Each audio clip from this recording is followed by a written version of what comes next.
الحمد لله رب العالمين والعاقبة للمتقين والصلاة والسلام على رسوله محمد وآله وأصحابه أجمعين. أما بعد فأعوذ بالله من الشيطان الرجيم. بسم الله الرحمن الرحيم. إنما يخشى الله من عباده العلماء إن الله عزيز غفور. صدق اللہ العظیم. جس دور پہ نازا تھی دنیا اب ہم وہ زمانہ بھول گئے. جس دور پہ نازا تھی دنیا اب ہم وہ زمانہ بھول گئے. اوروں کو جگانا یاد رہا خود ہوش میں آنا بھول گئے. منہ دیکھ لیا آئینے میں پرداب نہ دیکھا سینے میں. جی ایسا لگایا جینے کو مرنے کو مسلمان بھول گئے. اذان تو اب بھی ہوتی ہے مسجد کی فضا میں اے لوگو. اذان تو اب بھی ہوتی ہے مسجد کی فضا میں اے لوگو. جس ضرب سے دل ہل جاتے تھے وہ ضرب لگانے بھول گئے. حضرات آج ہماری اور آپ کی خوش قسمتی کی بات ہے کہ آج اپنے ملک کا 15 اگست یوم آزادی منا رہے ہیں. آزادی بڑی نعمت ہے. آزادی کی نعمت کا صحیح اندازہ انہی کو ہو سکتا ہے جو کبھی غلام رہ چکے ہو یا آزادی کی نعمت کو کھو چکے ہو یا آزادی کی زندگی کو کھو چکے ہو. ہمیں اور آپ کو آزادی کی قیمت اس لیے نہیں معلوم کہ ہمیں تو آزادی گھر بیٹھے ملی ہے, ہمیں تو وراثت میں ملی ہے, کچھ کرنا نہیں پڑا ہے. حضرات بہرحقیقت ایک مسلمان یوم آزادی ہمارے نزدیک دو پہلوؤں کا حامل ہے. ایک پہلو وہ ہے جو عام لوگ یعنی ہندوستان کے سبھی گروہ اور سبھی مذہب اور سبھی فرقوں کا ماننے والوں کے لیے ہے. دوسرا پہلو خاص طور سے اسلامی اعتبار سے ہے. اسلام میں آزادی کا کیا مقام ہے اور اسلام آزادی کو غلامی پر کس قدر ترجیح دیتا ہے, اس کے جاننے کے لیے میرے بھائی فقہ کی کتابوں کے مطالعے کی ضرورت ہے.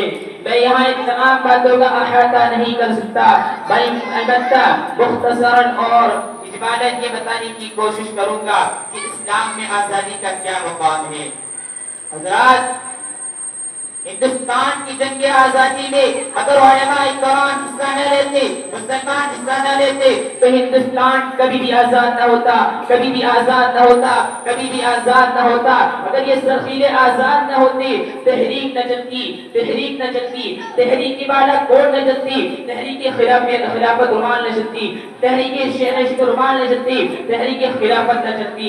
ہندوستان چھوڑو الغرض علماء کرام ہی نے اپنے خون جگر سے اردو سے آزادی کی ہنامندی کی ہے اور سجل آزادی کو پروان چڑھایا ہے.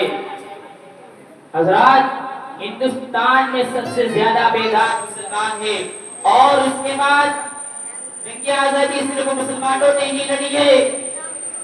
مسٹر ٹامسن اپنی یادداشت میں کہتا ہے کہ سن 1857 سے لے کر سن 1864 سے لے کر سن 1867 تک انگریزوں نے علماء کرام کو ختم کرنے کا فیصلہ کر لیا.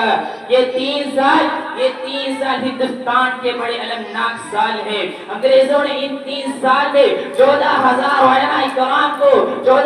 علماء کرام کو ختم کرنے کا فیصلہ کر لیا. مسٹر ٹامسن اپنی یادداشت میں کہتا ہے کہ دلی کی چاندنی چوک سے لے کر خیبر تک کوئی ایسا درخت نہ باقی تھا جس پر علماء کرام کی گردنیں نہ ٹکی ہو. ٹامسن کہتا ہے کہ علماء کے جسموں کو تانبے سے ٹانگ دیا گیا. ٹامسن کہتا ہے کہ علماء کے جسموں کو تانبے سے ٹانگ دیا گیا. ٹامسن کہتا ہے کہ علماء کو سوروں کی کھالوں میں بند کر کے اور جلتے ہوئے انگارے میں ڈال دیا گیا. ٹامسن کہتا ہے کہ علماء کو ہاتھیوں پہ کھڑا کر کے اور ہاتھیوں کو کھڑا کر کے درختوں سے باندھ دیا جاتا اور نیچے سے ہاتھیوں کو چلا دیا جاتا۔ ٹامسن کہتا ہے کہ لاہور کی شاہی جامع مسجد کے صحن میں انگریزوں نے پھانسی کا فندہ بنایا تھا، جس میں ایک ایک دن میں 80 علماء کو پھانسی پر چڑھا دیا جاتا۔ ٹامسن کہتا ہے کہ لاہور کی دریائے یادی میں 80 علماء کو بوریوں میں بند کر کے پھانسی پہ چڑھا دیا جاتا ہے۔ ٹامسن کہتا ہے جب میں اپنے خیمے میں گیا تو مجھے مردار کی بدبو محسوس ہوئی، میں خیمے کے پیچھے چلا گیا تو کیا دیکھتا ہوں کہ آگ کے انگارے ڈھک رہے ہیں اور 40 علماء کو بلایا گیا، ان کے کپڑے اتار دیے